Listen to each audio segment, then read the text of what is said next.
All right, cool. Uh, so Miles, what are we doing here? Great question. I think we're about to start a podcast. That's what I think we're about to do. Hey, this is Nick, one of the hosts from Work Association, and this is our first episode of the show, which we're calling Episode 0. It's really just a discussion between Miles and I about how we started our business, why we decided to make this podcast. So if you're interested in that story, keep listening. But if you want to jump right ahead to the first real episode of Work Association, that show is available to listen to right now. Here we go. What's this going to be about? Well, the tagline that we started brainstorming was a podcast about design tech and the experience of being a human. Awesome. Really, I think like what that means to me and what we originally set out to do is kind of explore interesting concepts as they relate to the things that we see every day in our job, which I guess for anybody listening to this, probably makes sense to start off by explaining who we are. I'm Nick. I'm one of the co-founders and the CEO of Suits and Sandals. And with me, I have Miles Rojas, and I'm also the co-founder and chief creative officer of Suits and Sandals. So Suits and Sandals is a digital creative agency that Miles and I started about, like 9 years ago at this point. And actually, we started the company when we were still in college. Miles, I don't know if you remember specifically how we ended up working together, but we were in like a design 101 type class. And I just remember, aside from being in class together, seeing a post that you put up on Facebook for some help with freelance work. And that's kind of where things started. But yeah, how did you kind of go about getting to the point where like you would entertain sort of working with someone else or starting a business? So I think that must have been during the school year because we were in class together. Um, and that semester, I kind of gave up on internships and just jumped right into freelance work because it paid, and just back then did not pay. I don't know if they pay now, but back then there was no money in it. And being in college, we were all kind of broke. So I was like, all right, I'll freelance. And in typical fashion, I took in too much client and work all at the same time. So I started having to juggle, a really hectic art school kind of regimen plus this freelance, like long list of clients. And I was just saying yes to everything back then. I wasn't really even that great at coding. And I definitely didn't know anything about marketing. And I remember bumping into a few people on campus that knew how to do social media marketing and things like that. Um, so yeah, I just kind of threw it up on my Facebook and hoped that someone would see it. I remember like hearing, or maybe we spoke about it briefly, that you were also kind of freelancing, but I think back then you were doing video, right, or something like that. What interestingly, I was trying to do social media marketing. And I think that's really where it came from is, Oh, okay. you and I, yeah, you and I were both in this sort of like new media kind of digital design focused art school program. And, a lot of that centered around things like video art and web design and stuff like that. But the actual work that I was doing in my internships, and at one point I was working for like a wine store, and I was managing their Facebook account. That's right. And I thought that like the future of what I'd be focusing on was going to be social media marketing. Spoiler alert: that is not at all what I do anymore. Um, but you were looking for someone who knew how to do web design to help with the design and development of some websites. I obviously knew how to code. I was in the same program as you when it comes to design. So we kind of started off by doing like some 50-50 split on web design work, like both working on the development, both working on the design work. And the idea I think there was like, okay, when we start working with clients, we'll split the development work. You'll primarily do the design stuff, and then I'll think about the marketing side, That's right. which could be like, yeah, maybe we'll manage social media accounts for clients, or just even thinking about like the sort of content of a website and that kind of thing. I Yeah. remember where social media came into play. Our first quote unquote big client, which is still our client to this day, needed some social media work, and that was kind of the catalyst to us thinking about combining our powers and forming a formalized company. But before that, when we were just kind of, going 50-50 on this freelance work, I think we had a lot of conversations back then, even about um, uh, comparing it to how bands form. Because, in our art school, for people who don't know about Purchase College, there's different conservatories, there's musicians, dancers, all these like different disciplines of art. So everyone in the school like played an instrument or was in a band at some point. So Nick and I also growing up, we were in bands, and we always kind of told the story of like, when people ask like, why'd you form this company? How'd you form this company? And it was a lot of like, well, it's kind of like I play the drums, you play guitar, let's start a band kind of vibe. And we both understand design. We both understand, just core concepts like that. And then from there, we kind of just approached it like starting a band, except we looked at it like, it's a company, it's a band, it's all the same. Um, and I think the first year, we didn't really know what was going on, and I think this speaks a lot to who we are for anyone who's listening, is like, there's a ton of grit and a ton of like we like to learn about things we don't know anything about. So we just kind of dove in the deep end and got the company started.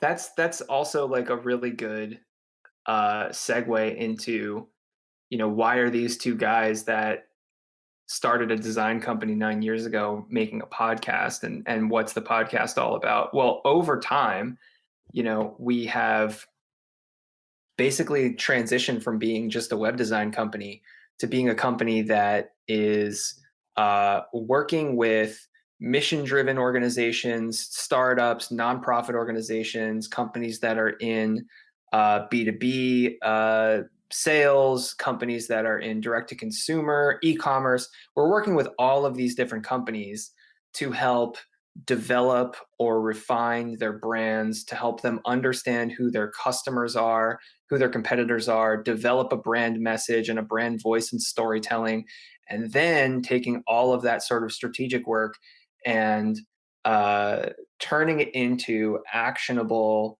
you know, materials like a visual identity, like a website with a really solid UX, apps, designing and developing platform experiences, doing creative work for advertising campaigns, producing print material. Like we've got all of these kind of creative services, and it's this process of translating discovery and research and strategic development into um, actual design solutions that we kind of like we live at that intersection, and we're constantly thinking about these different concepts and challenges that our clients experience. And we're also thinking about how we can use words to evoke a strategy that can then be translated into a visual solution. So we're thinking about, for one of our clients, um, you know, they want to make their product really easy to use. And so we think about the word effortless and what does effortless mean in a visual context? And oh, okay, that starts to make you think about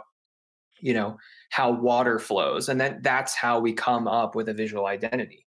And so in regards to like what we're doing with this podcast, the idea, the concept behind it is thinking about like a big concept of like kind of a big picture concept, like you know one of the ones that we were kind of thinking about before we started this this actual kind of podcasting endeavor is thinking about complexity. Like, what does complexity mean in the context of the work that we do in user experience design, in visual branding, in communication strategy? Like, what does it mean in all those areas? How can it be used to sort of your advantage? How does it impact the challenges that you experience as a business?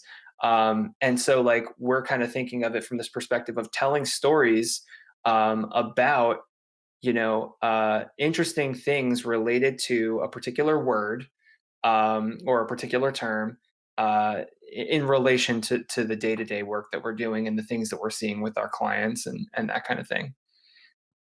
Yeah, and as you're kind of saying that, I'm really realizing that this is a great idea. It's so funny because with everything we do, the best work, it always starts with us kind of finding one word that we hold on to for the duration of the project. And I Hmm. think it kind of still goes back to like our art school days of mind mapping, like word association and stuff like that to come up with new metaphors, to come up with new connections that will eventually lead us to interesting and creative designs, interesting and creative solutions, really creative storytelling, and narrative. So, yeah, I think over the years we've gotten really good at squeezing so much meaning out of one word, and I'm super excited to kind of, yeah, do that some more and with people listening. Yeah, same. So I think it's probably the best thing to kind of do next is talk a little bit about the format, right? So we kind of had some initial, concepting discussions about like how exactly are we going to put these podcasts together? What are the episodes going to Sure. feel like and sound like and things like that. And so here's what we come up with so far, and then I think we can just like use this time to, sort of finalize that, and then we'll just like, next step would be getting started with the first episode.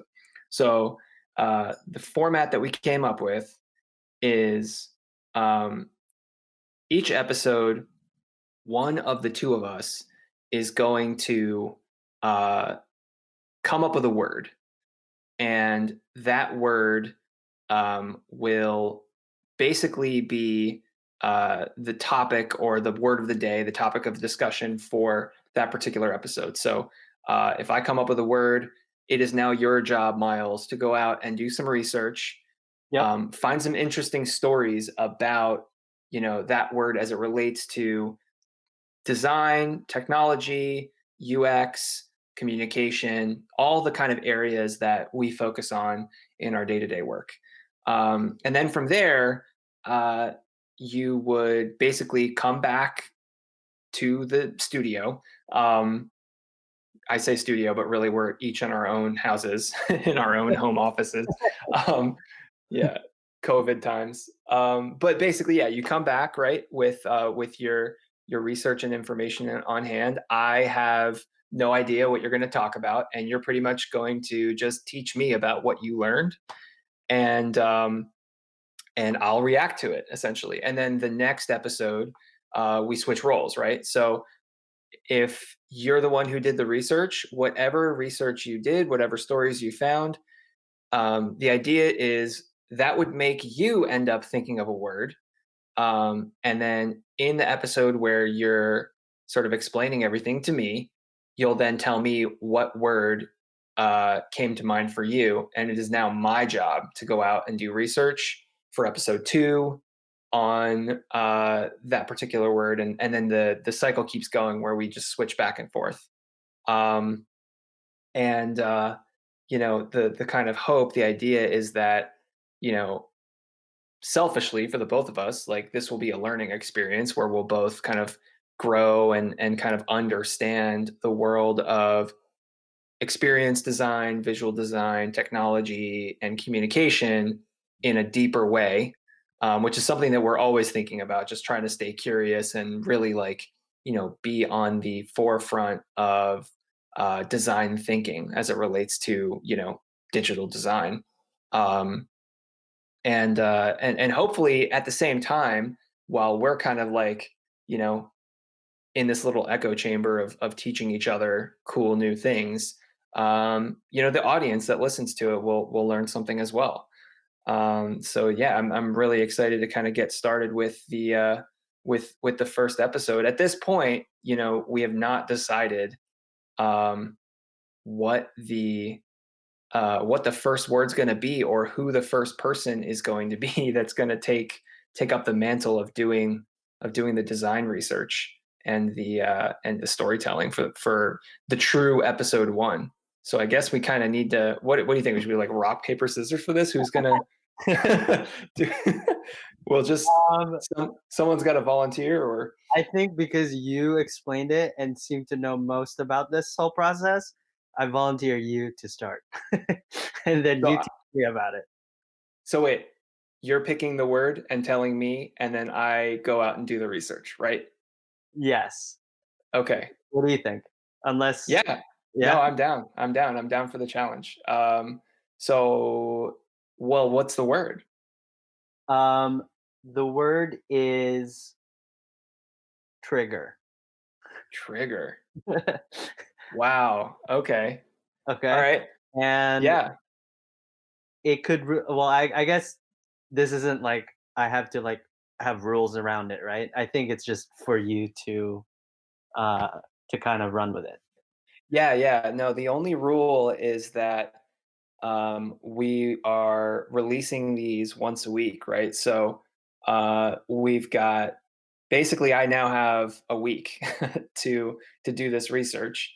I'll figure out, you know, I'll look up stuff on the internet. I'll, you know, maybe talk to people. I don't know, and learn as much as I can about something really, really interesting related to the word trigger. And then this time next week, we'll get back together and I'll let you know what I found. Um, do you want to hear why I chose that word, or is that also a secret? You know, maybe you should tell me at the top of the next episode, right? Oh, okay. Um, I like that. yeah, but I can give you my first impressions Uh, of what I think of when I hear the word trigger, like what I might plan to do in terms of where I might start with my research. okay.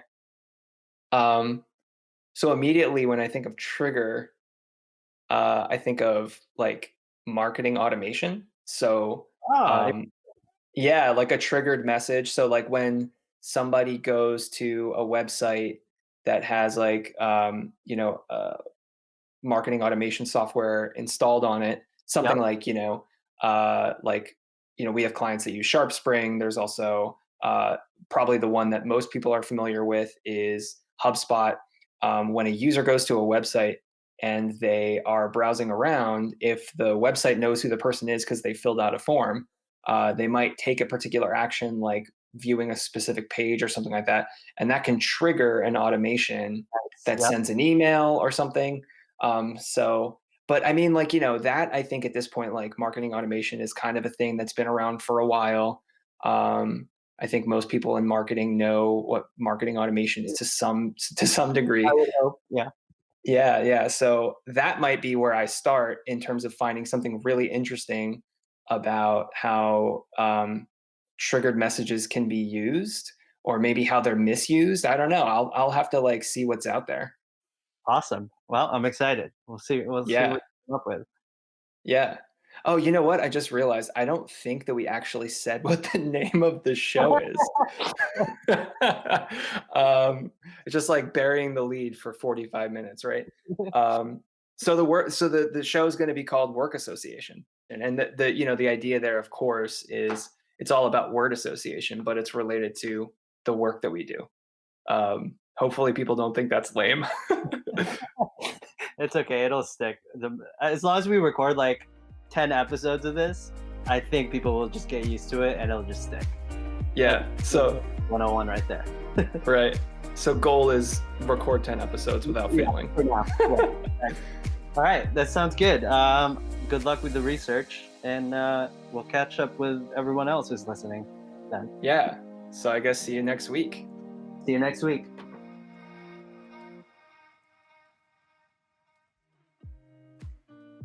Thanks for listening to Work Association. If you like this episode, please subscribe, tell a friend, and give us a rating or review. This show was produced by Max Bangora and hosted by Miles Rojas and Nick Dank. Work Association is brought to you by Suits and Sandals, a brand communications and creative agency that helps companies tell better stories and create better digital experiences. To learn more about Suits and Sandals, go to suits-sandals.com. That's SUITS-SANDALS.com.